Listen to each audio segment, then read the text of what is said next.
करता हूँ। बीरेन जी, बहुत धन्यवाद कार्यक्रम में शामिल होने के लिए। मैं देख रहा हूँ कि इन दिनों महिलाओं के वोटों की तरफ आगे बढ़ने के लिए तमाम पॉलिटिकल पार्टी, जो भी विशेष तौर पर कांग्रेस, भारतीय जनता पार्टी, समाजवादी पार्टी, ये सब बड़ी बड़ी घोषणाएं कर रहे हैं। तो आपको क्या लगता है, ये सिर्फ वोट पाने के लिए इस चुनाव में इस तरह की बातें हो रही हैं, या वाकई में राजनीति में महिलाओं को प्रोमिनेंटली कुछ बड़ी हिस्सेदारी देने की कोई योजना भी है? देखिए, महिलाओं के साथ सियासत में भेदभाव होता रहा। जब तक इस देश में कोई कानून नहीं बनेगा तब तक तो शायद ये मुश्किल है, और ख़ास तौर से संसद और विधानसभाओं में महिलाओं को आरक्षण दिया जाए या उनके लिए कोई कानून बने जिससे उनकी हिस्सेदारी तय हो जाए। ये ज़रूर है कि कुछ गिनी चुनी महिलाएं सियासत में आईं और शीर्ष तक गईं। अगर आप उत्तर प्रदेश को देखें तो पिछले 10-20 सालों में मायावती मुख्यमंत्री के पद तक पहुंचने में कामयाब रही, वो एक महिला थी। और उत्तर प्रदेश से सोनिया गांधी सांसद रही, वो प्रधानमंत्री नहीं बनी लेकिन वो यूपीए की चेयरपर्सन रही।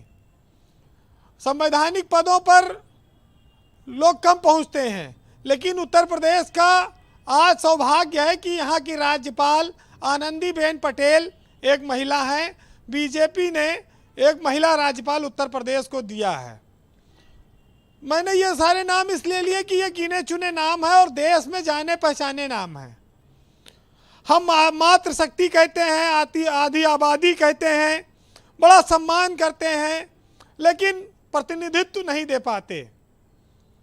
केंद्रीय स्तर पर यूपी से देखिए अनुप्रिया पटेल और कुछ और महिलाएं गई हैं, लेकिन आज प्रधानमंत्री ने 2.25 लाख महिलाओं को इकट्ठा करके ये जो लड़की हूँ लड़ सकती हूँ प्रियंका गांधी का नारा था, उसी की आज काट प्रयागराज में हुई है। बीजेपी विपक्ष का कोई दांव खाली नहीं छोड़ेगी, और ये प्रियंका के इस नारे पर ये जो गुलाबी स्कूटी रोज आप टेलीविज़न पे देख रहे हैं, इसके लिए ही आज ये इंतजाम किया गया इलाहाबाद में।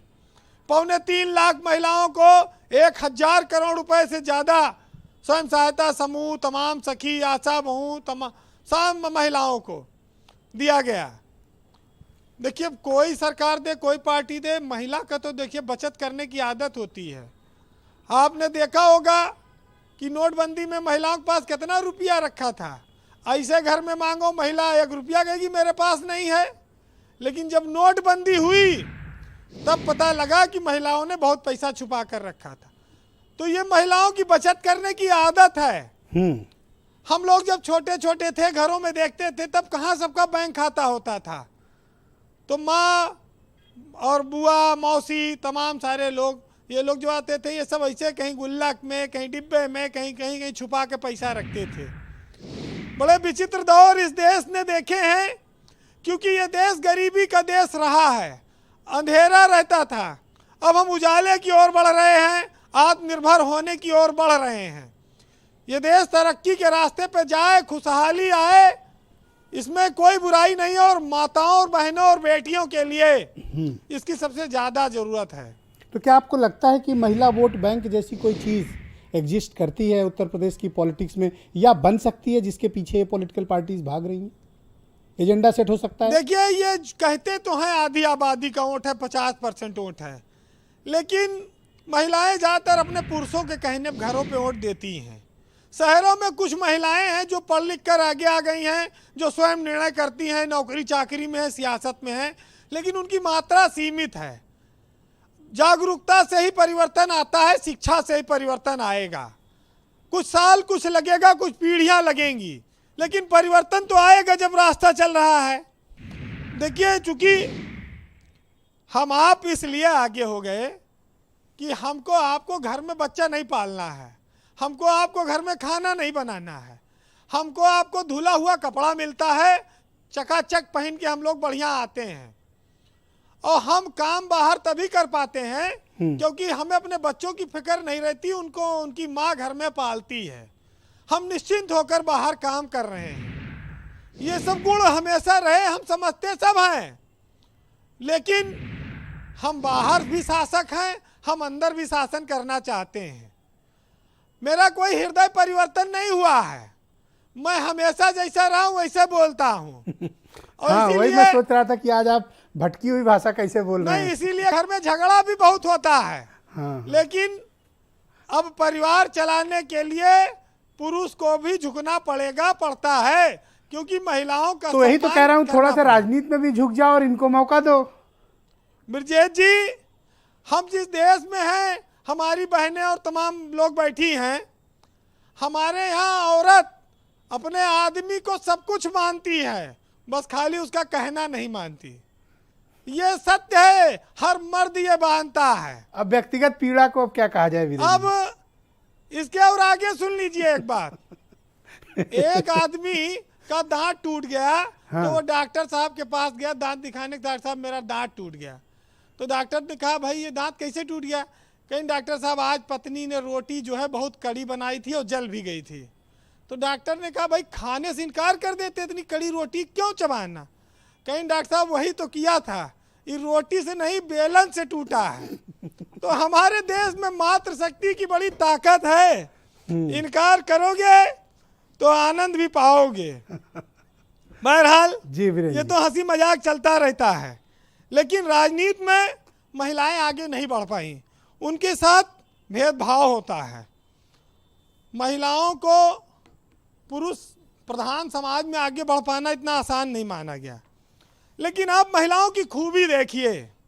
एक साहित्यकार ने लिखा है कि बच्चे अगर जूठा छोड़ देते हैं घर में तो माँ उसे खाती है, पति अगर जूठा छोड़ देता है तो पत्नी उसे खाती है, और भाई अगर घर में जूठा छोड़ देता है तो बहन उसे खाती है।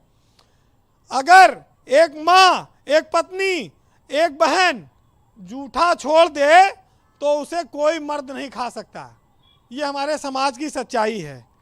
तो ये जो सहनशीलता और त्याग है, जी, ये परमात्मा ने सिर्फ स्त्री को दिया है, और ये आदि काल से रहा है। असल में यही त्याग करके इनसे आप सब चीज छीन लेते हैं, इनको इमोशनल करके। इनको इनका त्याग मत बताइए, इनको इनका हिस्सा दीजिए। ये कितनी महान है, आप इनको बिल्कुल मत महान मानिए, इनको इनका हिस्सा दीजिए बस। देखिए, आप इनको कतई महान मत कहिए, आप इनको हिस्सा दीजिए बस। साहित्यकार हैं, उन्होंने कहा है कि प्रकृति के नियम बदल सकते हैं, लेकिन औरत के प्रति आदमी की मानसिकता नहीं बदल सकती। आदमी टेलीविजन पर बातें बहुत बड़ी बड़ी चाहे कह दे, लेकिन वो महिला को बराबरी का हक देने को, सम्मान देने को आसानी से तैयार नहीं होता। हमारे देश का अगर प्रधानमंत्री आज कार्यक्रम करके महिला सम्मान की बात कर रहा है, मुख्यमंत्री कर रहा है, राष्ट्रीय अध्यक्ष अखिलेश यादव कर रहे हैं, और प्रियंका गांधी कर रही हैं, तो ये स्वागत योग्य है, ये जागरूकता को बढ़ा रहा है, इसमें कोई शक नहीं। आम आदमी पार्टी की हमारी बहन बैठी हैं, हर आदमी की इच्छा है कि नारी आगे बढ़े। अब आप कहते हैं हम लोग आज महंगे महंगे होटलों में खाना खाते हैं, हज़ारों रुपया पे करते हैं, लेकिन बचपन में माँ के हाथ की बनी हुई 2 रोटियों से जो वो भूख मिटती थी, ना वो रोटी कहीं मिलती है, ना होटलों का वो खाना हमारी भूख मिटा सकता है। आप बार बार इनसे खाना क्यों बनवाना चाहते हैं वीरेंद्र जी? आप 2-3 बार ये नहीं, खा लिया, ऐसा मतलब नहीं आप है। ये भी तो बता सकते एग्जाम्पल कि इन्होंने यहाँ का नेतृत्व किया तो ये परिवर्तन किया। अब भाई उत्तर प्रदेश जैसे राज्य में या देश दुनिया में आप जितने होटल हैं, आप देखिए सब यहाँ पुरुष ही खाना बनाते वो हैं, हमेशा महिलाओं को लेकिन किचन माँ या के हाथ, ऐसी चीजों तक ही लिमिट किए जाते हैं। जी, कंक्लूड करें वीरेंद्र जी। आप देखिए माँ के लिए बड़ी बड़ी बातें कही गई हैं। माँ से बड़ा तो कोई पद संसार में नहीं है। पुरुष अपने पूरे जीवन काल में अगर किसी स्त्रीलिंग को विपरीत उसको अगर महिला को वो सबसे ज़्यादा सम्मान देता है, पुरुष का हृदय अगर किसी महिला के लिए पूरे जीवन में सबसे ज़्यादा कोमल होता है तो वो सिर्फ अपनी बेटी के लिए होता है। ये एक यथार्थ सच्चाई है, इसके अलावा आप पुरुष से बहुत ज़्यादा उम्मीद ना करो। कुल मिलाकर माँ के लिए बहुत सारे साहित्यकारों ने लिखा है, मुनव्वर राना साहब ने लिखा है, और तमाम सारे लोगों ने बहुत सारी चीज़ें लिखी हैं। माँ पर 4 लाइनें और सुनाऊंगा मैं आपको कि माँ लोरी है, गीत है, प्यारी सी थाप है, माँ पूजा की थाली है, मंत्रों का जाप है, माँ ममता की धारा है, गालों पर पप्पी है, माँ बच्चों के लिए जादू की झप्पी है। माँ संवेदना है, भावना है, एहसास है। माँ जीवन के फूलों में खुशबू का वास है। माँ रोते हुए बच्चे का खुशनुमा पालना है। माँ मरुस्थल में नदी मीठा सा झरना है। जी, इसमें 2-3 लाइनें और जुड़ जाती हैं कि माँ सत्ता है, माँ चीफ मिनिस्टर है, माँ प्राइम मिनिस्टर है, माँ मिनिस्टर है, माँ कलेक्टर है, तो ज़्यादा अच्छा लगता है मुझे।